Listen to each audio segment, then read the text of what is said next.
الحمدللہ والصلاة والسلام على رسول اللہ وعلى آلہ وصحبہ ومن والاه اما بعد فاعوذ باللہ من الشیطان الرجیم بسم اللہ الرحمن الرحیم قال اللہ تبارک وتعالی ووصینا الانسان بوالديه احسانا حملته امه كرها ووضعته كرها وعن ابي هريرة رضي الله تعالى عنه قال جاء رجل إلى رسول الله صلى الله عليه وسلم فقال يا رسول الله من أحق الناس بحسن صحبتي قال أمك ثم من قال أمك قال ثم من قال أمك قال ثم من قال أبوك رواه متفق عليه. صحیح بخاری اور صحیح مسلم کی حضرت ابو ہریرہ رضی اللہ تعالی عنہ سے یہ حدیث مروی ہے. اللہ کے نبی صلی اللہ علیہ وسلم فرماتے ہیں جاء رجل الى رسول اللہ صلی اللہ علیہ وسلم, اللہ کے نبی کے پاس ایک آدمی آیا. فقال, اور اس آدمی نے اللہ کے نبی سے سوال کیا یا رسول اللہ, اے اللہ کے رسول, من احق الناس بحسن صحبتی, تمام لوگوں میں میرے حسن سلوک کے سب سے زیادہ حقدار کون ہے؟ نبی اکرم صلی اللہ علیہ وسلم نے جواب میں کہا امک, تیری ماں. ثم من, پھر اس آدمی نے سوال کیا اللہ کے رسول اس کے بعد پھر کون؟ آپ نے کہا امک, تیری ماں. پھر وہ آدمی نے وہی سوال کیا تو آپ نے کہا امک, تیری ماں. تین مرتبہ اللہ کے نبی صلی اللہ علیہ وسلم نے جواب میں وہی لفظ استعمال کیا. اس آدمی نے کہا اللہ کے رسول ثم من, ماں کے بعد میرے حسن سلوک کے حقدار کون ہے؟ نبی نے کہا ابوک, تیرا باپ. رواہ متفق علیہ, اس حدیث کو امام بخاری اور مسلم نے روایت کیا. اسی حدیث کو امام مسلم نے ایک الگ انداز سے بیان کیا. اللہ کے نبی صلی اللہ علیہ وسلم سے جب اس آدمی نے سوال کیا کہ ساری دنیا میں میرے حسن سلوک کے حقدار کون ہے, نبی نے 3 مرتبہ ماں کا آپ نے نام لیا. اس کے بعد 4تھی مرتبہ آپ نے باپ کا لفظ آپ نے استعمال کیا. پھر اللہ کے نبی صلی اللہ علیہ وسلم نے پھر اللہ کے نبی صلی اللہ علیہ وسلم سے اس آدمی نے سوال کیا اللہ رسول باپ کے بعد میرے حسن سلوک کے دنیا میں حقدار کون ہے؟ نبی نے کہا ثم ادنان و ادنان, تیرے وہ رشتہ دار جو تجھ سے قریب ہیں, جو تیرے قریبی رشتہ دار ہیں, وہ تیرے حسن سلوک کے سب سے زیادہ حقدار ہیں. اس حدیث میں آپ غور کریں, اللہ کے نبی محمد عربی صلی اللہ علیہ وسلم نے باپ کے مقابل ماں کو آپ نے 3 درجے دیے ہیں, یعنی حسن سلوک کے سب سے زیادہ حقدار ماں ہیں, اور اللہ کے نبی نے 3 درجے ماں کو دیے ہیں. وجہ کیا ہے؟ وجہ اگر آپ دیکھیں گے تو آپ اللہ کے نبی کی ہر کہی گئی بات کو غور سے آپ اگر سنیں گے نا تو نبی کی بات آپ کے ذہن میں اترے گی. دیکھیے نبی اکرم صلی اللہ علیہ وسلم انصاف پسند تھے, آپ انصاف کی بات کرتے تھے. اب کوئی بھی آدمی اس میں بولنے والا یہ کہہ سکتا ہے کہ نعوذ باللہ اللہ کے نبی نے باپ کے ساتھ ناانصافی کی. کیوں؟ اس لیے کہ آپ نے ماں کے 3 درجے بیان کیے ہیں اور باپ کا آپ نے ایک ہی درجہ بیان کیا. 3 مرتبہ آپ نے ماں کے ساتھ حسن سلوک کا آپ نے حکم دیا اور 1 مرتبہ باپ کے ساتھ حسن سلوک کا حکم دیا. وجہ کیا ہے؟ وجہ یہ ہے اس حدیث کی شرح میں محدثین لکھتے ہیں کہ اللہ کے نبی صلی اللہ علیہ وسلم نے 3 مرتبہ جو ماں کے ساتھ حسن سلوک کا جو آپ نے حکم دیا وہ 3 عظیم وجوہات ہیں. پہلی وجہ, باپ جو ہے, کوئی بھی باپ, دنیا کا کوئی بھی باپ کیوں نہ ہو, ان 3 وجوہات کو ادا نہیں کر سکتا جو ماں ادا کر سکتی ہے. پہلی وجہ, 9 مہینے بچے کو اپنے پیٹ میں رکھنا. نطفہ جب مرد کا نطفہ جب عورت کے اندر داخل ہوتا ہے تو 9 مہینے تک اسے وہ اپنے پیٹ میں اپنے کوکھ میں رکھتی ہے. یہ پہلی تکلیف. دوسری تکلیف, جب وہ 9 مہینے کا جب نطفہ ہوتا ہے اس کے بعد جب بچہ پیدا ہوتا ہے تو بچہ پیدا کرتے وقت جو تکلیف ہوتی ہے, زچگی کے وقت جو تکلیف عورت کو ہوتی ہے, حمل کے وقت جو تکلیف عورت کو ہوتی ہے نا, وہ تکلیف مرد اس تکلیف کا سامنا نہیں کر سکتا ہے.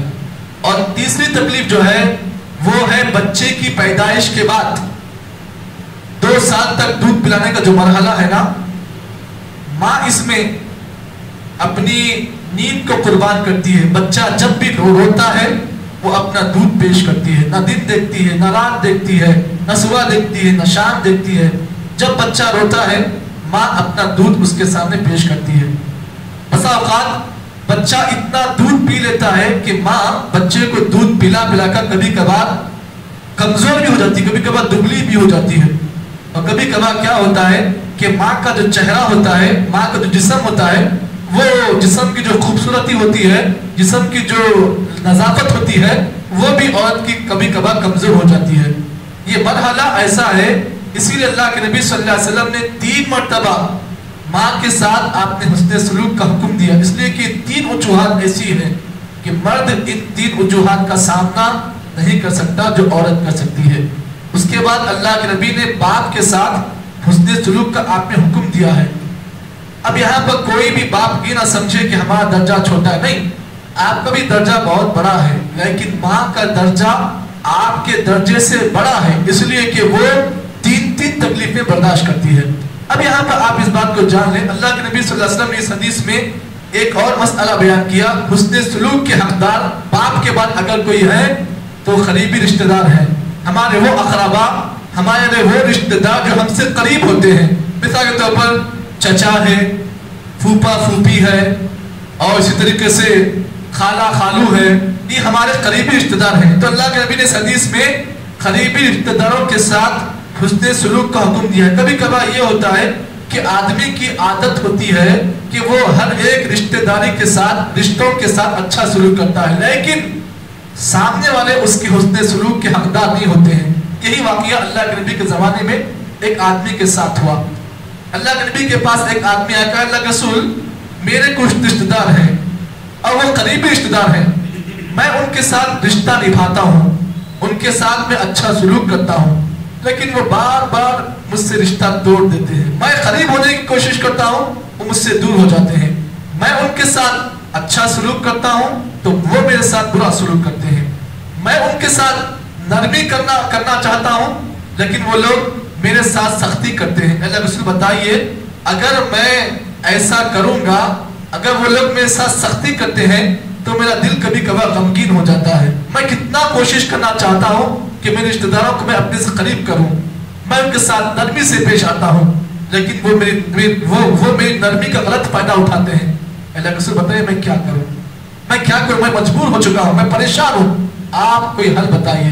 نبی اکرم صلی اللہ علیہ وسلم نے فرمایا, اگر تم نے جو بات میرے سامنے کہی ہے, اگر تم اس بات میں سچے ہیں تو پھر اللہ رب العالمین جب بھی تمہارے وہ رشتہ دار جو تمہارے ساتھ غلط سلوک کرتے ہیں اور جب بھی تم ان کے ساتھ اچھا سلوک کرتے ہو, برابر اللہ تعالیٰ کے طرف سے ایک نگران فرشتہ تمہاری ان کے ساتھ مدد کرتا ہے. وہ جب بھی تمہارے ساتھ برا سلوک کرتے ہیں, یہ فرشتہ تمہارے لیے قریب ہو جاتا ہے, اور وہ تمہارے ساتھ کبھی کبھار اگر سختی کا سلوک کرنے کی کوشش کرتے ہیں, لیکن یہ فرشتہ تمہیں نرمی کرنے کا تمہیں تعلیم دیتا ہے. تو معلوم یہ ہوا اس حدیث میں اللہ کے نبی صلی اللہ علیہ وسلم نے یہ بات بیان کی کہ اگر سامنے سے کوئی آدمی اگر ہمارے ساتھ غلط سلوک کر رہا ہے اور ہم آگے بڑھ کر اس کے ساتھ اچھا سلوک کر رہے ہیں, سامنے والا اگر ہمارے اچھے سلوک کا غلط فائدہ اٹھا رہا ہے, تو آدمی کبھی بھی یہ نہ سوچے کہ میں اس کے ساتھ اچھا سلوک کیوں کروں میں اس کے ساتھ اچھا سلوک, میں تو اچھا سلوک کرنے کی کوشش کرتا ہوں لیکن وہ میرے ساتھ غلط سلوک کرتا ہے. اگر کبھی کبھار آدمی کے اندر یہ اگر وسوسہ آ جائے تو آدمی کو پھر یہ بات یاد رکھنی چاہیے کہ اللہ تعالیٰ کی طرف سے اللہ تعالیٰ اس کے ساتھ ایک فرشتے کو مقرر کرتا ہے. جب بھی وہ سامنے والے رشتہ دار اس کے ساتھ برا سلوک کرتے ہیں, یہ اس کے لیے دعائیں کرتا ہے, اللہ تجھے صبر دے, اللہ تجھے رحم دے, اللہ تیرے اندر صبر کا مادہ پیدا کرے. یہ فرشتہ برابر دعائیں کرتا رہتا ہے. تو معلوم یہ ہوا کہ کبھی کبھار ہمارے خاندان میں ایسے لوگ ہو جاتے ہیں, ہم ان کے ساتھ اچھا سلوک کرنے کی کوشش کرتے ہیں, لیکن وہ برابر ہمارے اچھے سلوک کا غلط فائدہ اٹھاتے ہیں. ہم ان کے ساتھ نرمی کرنا چاہتے ہیں, وہ ہمارے ساتھ سختی کرتے ہیں, لیکن رشتہ نہیں توڑنا چاہیے. ایسے لوگوں کے ساتھ مل جل کر رہنا چاہیے, کیونکہ اللہ تعالیٰ کی طرف سے ایک فرشتہ اللہ تعالیٰ ایسے آدمی کے پاس مقرر کرتے ہیں. اس حدیث میں اللہ کے نبی صلی اللہ علیہ وسلم نے خلاصہ کلام یہ ہے کہ مجھ کو اور آپ کو آپ نے اس بات کی تعلیم دی ہے, ہر آدمی کو چاہیے اپنی ماں کے ساتھ اچھا سلوک کرے, اپنے باپ کے ساتھ اچھا سلوک کرے, کیونکہ یہ دونوں ہمارے حسن سلوک کے روئے زمین پر سب سے زیادہ حقدار ہے۔ اللہ سے دعا ہے کہ اللہ تعالیٰ مجھے اور آپ کو جتنی باتیں اس حدیث کی روشنی میں بتلائی گئی ہیں اللہ صحیح معنی میں عمل توفیق عطا فرمائے۔ سبحان اللہ بحمدہ، سبحانک اللہم بحمدک، نشہد ان لا الہ الا انت، نستغفرک و نتوب الیک۔